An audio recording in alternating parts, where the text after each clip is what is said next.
parle de l'Afrique-France, ou plutôt de la France-Afrique. On sait qu'Emmanuel Macron, le président actuel de la France, a déclaré, c'était le 28 novembre 2017 à Ouagadougou, qu'il n'y avait plus de politique africaine de la France. Et il est donc le troisième président français, après Nicolas Sarkozy et François Hollande, à évoquer la fin de ces liens historiques et sulfureux connus comme la France-Afrique. Et donc, aujourd'hui, nous nous interrogeons, comment parler de la fin de la France-Afrique sans mettre fin au franc CFA, cette monnaie qui met la plupart des dirigeants du précaré français au pas. Et bien sûr, on s'interroge. Je vous propose donc d'aller encore une fois écouter Raoul Pepin Benambena et on revient juste après. En visite à Dakar au Sénégal, François Hollande annonçait la fin de la France-Afrique en ces termes, je cite, « Le temps de la France-Afrique est révolu ».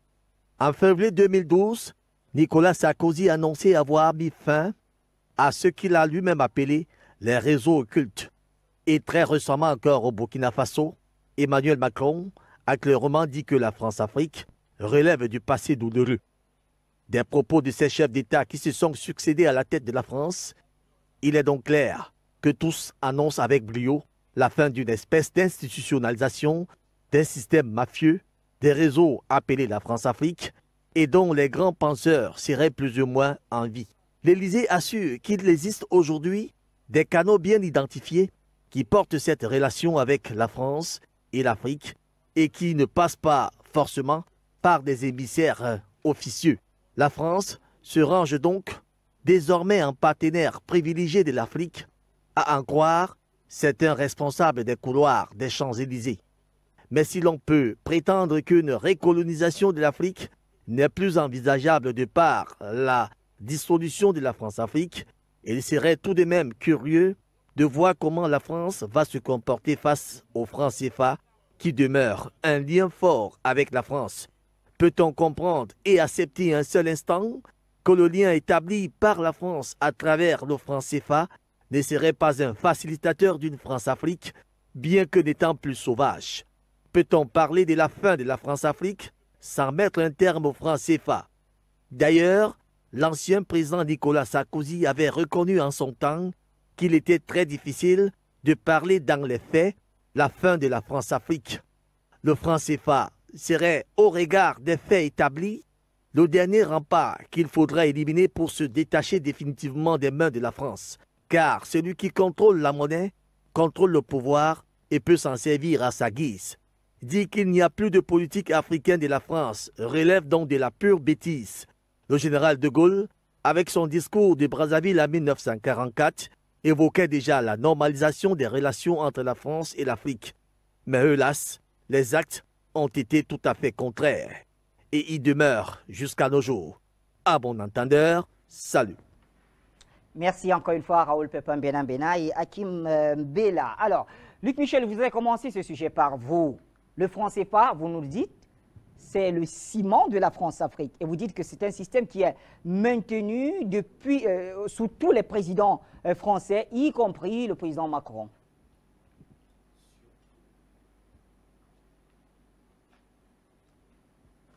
Il faut rappeler les fondamentaux de la France-Afrique. Tout d'abord, la France-Afrique, ça a été une réponse à la volonté qui était celle des États-Unis d'obliger les empires européens à décoloniser. L'Amérique pensait, avec raison malheureusement, qu'elle allait se substituer à eux. Et donc, De Gaulle et Foccart et les réseaux qui étaient derrière eux, des gens comme Mesmer, qui était gouverneur général au Cameroun, qui va devenir Premier ministre à un moment donné, toute cette France colonialiste, eh bien, elle va chercher des mécanismes pour garder le contrôle de l'empire colonial.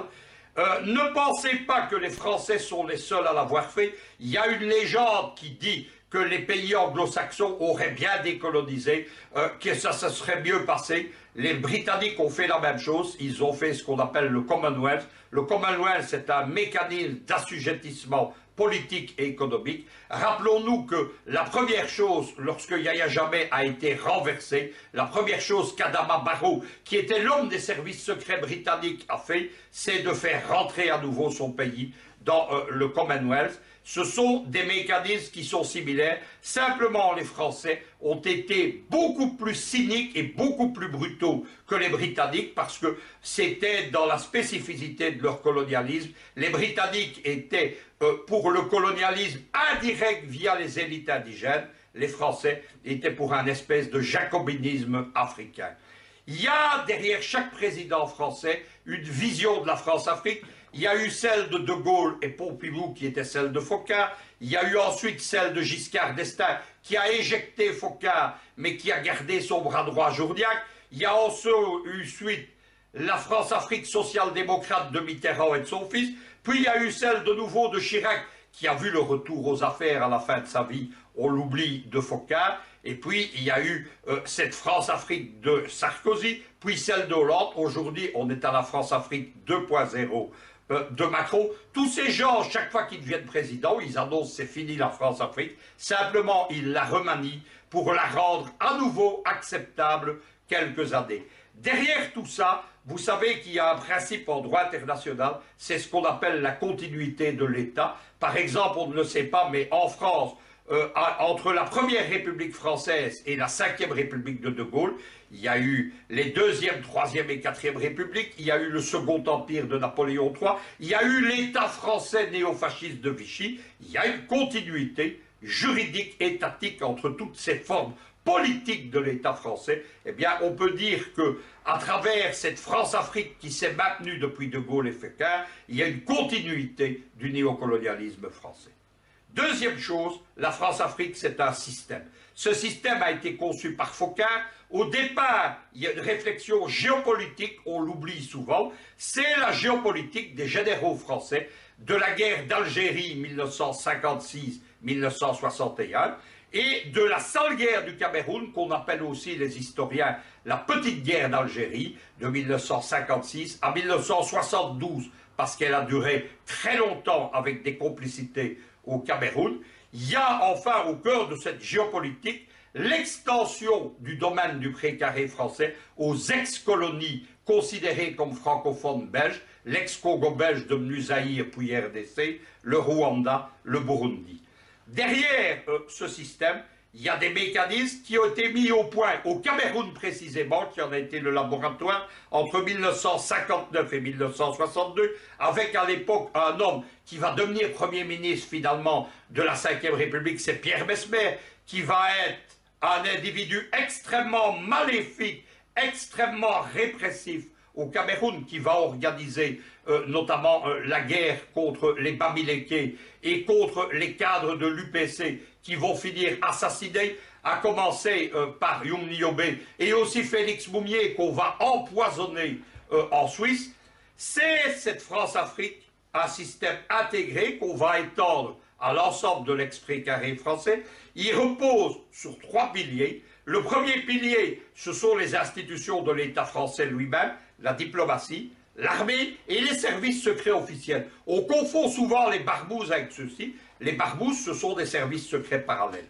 Deuxième pilier, ce sont précisément les réseaux d'influence, réseaux barbouzards, services secrets parallèles, faux médias et aussi réseaux d'influence, franc-maçonnerie, social-démocratie, démocratie chrétienne. On oublie qu'il n'y a pas que les francs-maçons.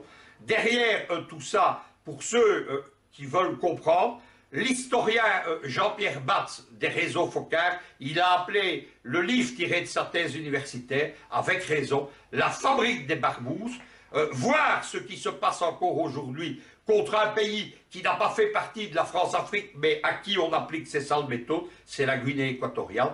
Derrière tout ce qui se passe en Guinée équatoriale depuis 5 ans, il y a les réseaux barbouzards, évidemment.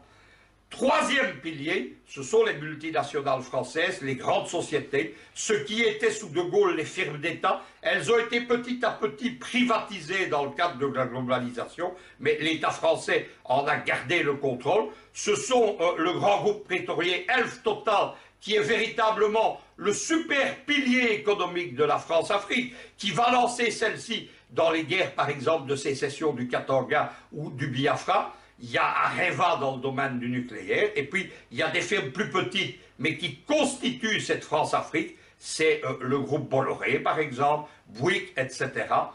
Il faut comprendre ces structurations de la France-Afrique pour comprendre aujourd'hui combien l'attaque contre le groupe Bolloré relève d'une guerre civile au sein de l'establishment français et pour comprendre comment celle-ci marche. Pour que tout ça fonctionne, il faut un ciment.